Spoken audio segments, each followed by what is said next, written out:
Lowry, this is your Tactical Tuesday. Today we're going to look at attacking with your outside backs, your right back and your left back.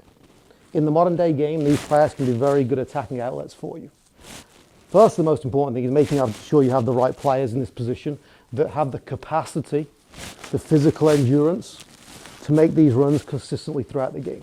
If you don't have those athletes in that position, it's going to be very difficult for you to really get forward with these players, to cause them problems. But then they have to remember, first and foremost, they're a defender. They play in your back four.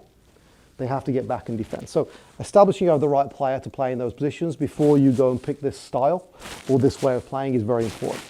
The next thing after that is what I like to call balance. Okay, having balance to your attack is the most important thing because it allows you to control the opposition transition. For example, if both of your fullbacks go high together, you now can be exposed down the outside on transition when you invariably lose the ball, because in your attacks, 9 times out of 10, you will lose possession of the ball. If both fullbacks go, and you're saying go, go, go, then you can be exposed down the outside, 2 centre backs against 3 attackers, very difficult to defend that transition.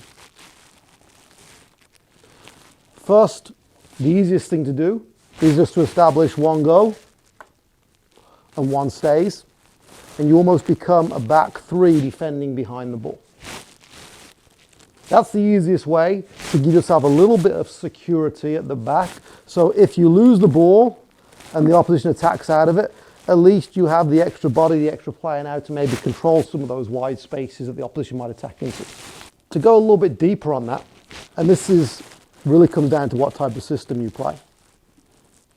If you're a 3 in midfield with 1 6, 2 8s or 2 10s, or maybe you play a diamond, okay?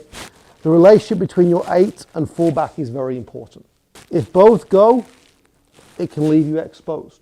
So maybe you can tell your team, if the right back goes, the right side number 8 needs to stay a little bit to provide some protection.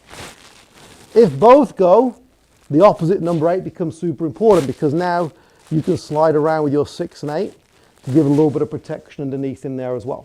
So the balance between your 8 and your fullback is very important. If you're playing out of a 2 holding midfielders, it becomes a little bit easier because naturally now you have 2 6s in there.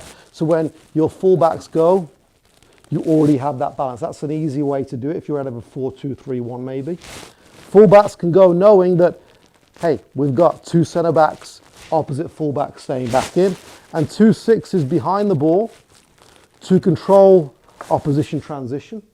And also, if your attack down one side isn't working, you have to have the ability to switch the ball back across the other side of the field. So you can come back through these midfielders to now release the opposite fullback to the other side of the field. When that happens, a little bit of rotation. The opposite fullback needs to know now he needs to come back in to keep the security, shape, structure behind the ball so you can control the opposition's counterattacks. So when you attack, you must always think, how are we going to defend out of that attack?